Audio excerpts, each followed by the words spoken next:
Hello everyone, welcome to our channel. ఈరోజు మీకు ఇంట్లోని రొయ్యల వేపుడు హోటల్ స్టైల్లో చేసుకునే టేస్ట్ మీకు వస్తుందండి. మనము ఈ రొయ్యల్ని శుభ్రంగా వలుచుకొని మనకి రొయ్యల్లో పైన ఒక దారం లాంటిది ఉంటుంది. ఇందులో ఆ పీసుని తీసేసుకోవాలి. ముందుగా ఈ రొయ్యలకి ఒక నిమ్మ పులుసు వేసుకోండి. అలాగే టేస్ట్కి కొంచెం ఉప్పు వేసుకొని బాగా కలిపి ఒక అరగంట పాటు బాగా నాననివ్వండి. ఈ రొయ్యల వేపుకి కావాల్సిన పదార్థాలు తెలుసుకుందాము. ఇలా పక్కన పెట్టేసుకోండి. ఇందులోకి ఒక 2 స్పూన్లు ధనియాలు తీసుకోండి, ఒక అర స్పూను జీలకర్ర తీసుకోండి. అలాగే మీరు ఆనియన్స్గా అయినా ఫ్రై చేసుకోవచ్చు, లేదా పేస్ట్గా అయినా చేసుకోవచ్చు అండి. నేను పేస్ట్ వేసుకుంటాను. వీటికి 2 ఆనియన్స్, ఒక 4 టమోటాలు, ఒక 6 జీడిపప్పు, కొంచెం అల్లం, 2 లవంగాలు, 2 పట్టలు, ఒక ఏలక్కాయ, వెల్లుల్లిపాయలు కొన్ని. ఇప్పుడు ఒక మిక్సీ జార్ తీసుకోండి. ఇందులో కొంచెం జీలకర్ర, కొన్ని ధనియాలు,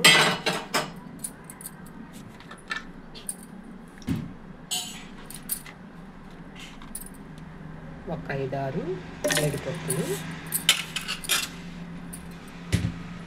కొంచెం అల్లం, 2 లవంగాలు, 2 పట్ట, యాలక్కాయ, అలాగే వెల్లుల్లిపాయలు, ఒక అర స్పూన్ మిరియాలు వేసుకోండి. ఇప్పుడు కొంచెం వాటర్ వేసుకొని మిక్సీ పట్టుకుందాము. ఒక అర స్పూను మిరియాలు వేసుకోండి. కొంచెం వాటర్ వేసి మెత్తగా మిక్సీ పట్టుకోండి. టమోటాలు, ఆనియన్ వేరేగా మిక్సీ పట్టుకోండి. చూడండి, ఇలా మెత్తగా మిక్సీ పట్టుకొని ఇలా ఒక గిన్నెలో తీసేసుకోండి. ఇప్పుడు ఇందులో టమోటాలు, ఆనియన్, కరివేపాకు మిక్సీ పట్టుకోండి మెత్తగా. ఇందులో వాటర్ వేయాల్సిన అవసరం లేదండి.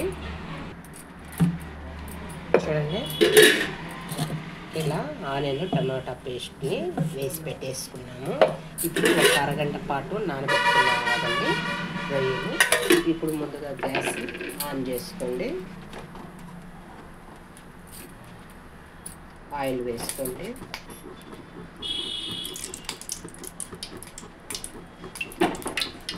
ఆయిల్ కొంచెం హీట్ అవనివ్వండి. ముందుగా మనం నానబెట్టుకున్న రొయ్యల్ని వాటర్ లేకుండా బాగా ఫ్రై చేసుకోండి.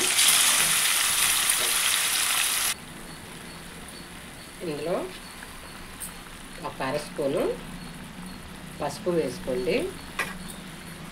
ఈ రొయ్యల్లో నుంచి నీళ్లు బాగా ఇంకిపోవాలండి. రొయ్యలు మాత్రమే ఉండాలి. చూడండి, ఈ తేమంతా బాగా ఇంకుకుపోవాలి.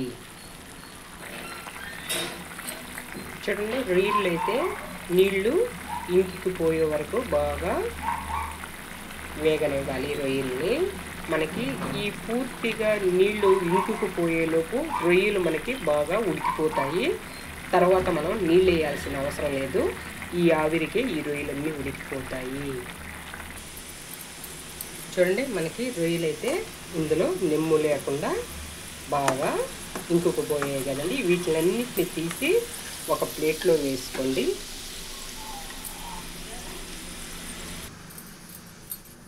చూడండి, ఇలా నిమ్ము లేకుండా ఆయిల్లోనే మనం బాగా ఉడికించేసుకున్నాము. ఈ రొయ్యల్లో ఉన్న తేమే ఈ రొయ్యలు ఉడికిపోతాయి. ఇప్పుడు ఇదే ఆయిల్లో మనం ముందుగా చేసి పెట్టుకున్న ఆనియన్ టమోటా పేస్ట్ని వేసుకున్నాము.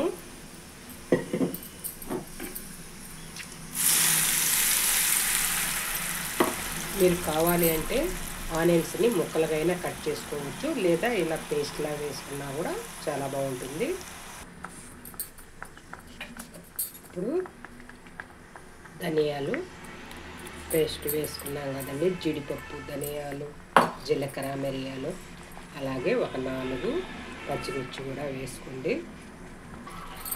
ఇలా ఆయిల్ బాగా సపరేట్ అయిన తర్వాత కారాన్ని వేసుకోండి. మీరు స్పైసీగా తినేదాన్ని బట్టి కారం వేసుకోండి. నేనైతే 1.5 స్పూన్ కారం వేసుకుంటున్నాను. ఇప్పుడు ముందుగా మనం బాగా డ్రై చేసి పెట్టుకున్న రొయ్యల్ని వేసుకోండి. ఒక 10 నిమిషాలు మూత పెట్టి బాగా మగ్గనివ్వండి.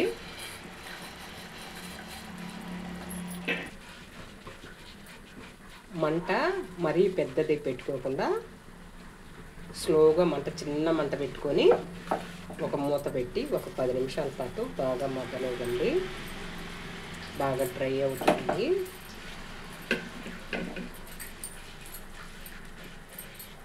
ఇందులో మనం వాటర్ ఏమీ యాడ్ చేయలేదు కాబట్టి మంటని సన్న మంటలో పెట్టినట్టయితే బాగా మగ్గుతుంది.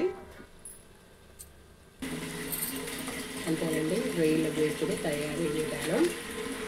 ఈ రెసిపీ మీకు నచ్చినట్లయితే ప్లీజ్ లైక్ చేయండి, షేర్ చేయండి. ఓకేనండి, మరొక రెసిపీతో మళ్ళీ రేపు కలుసుకున్నాము. ఓకే, బాయ్ అండి.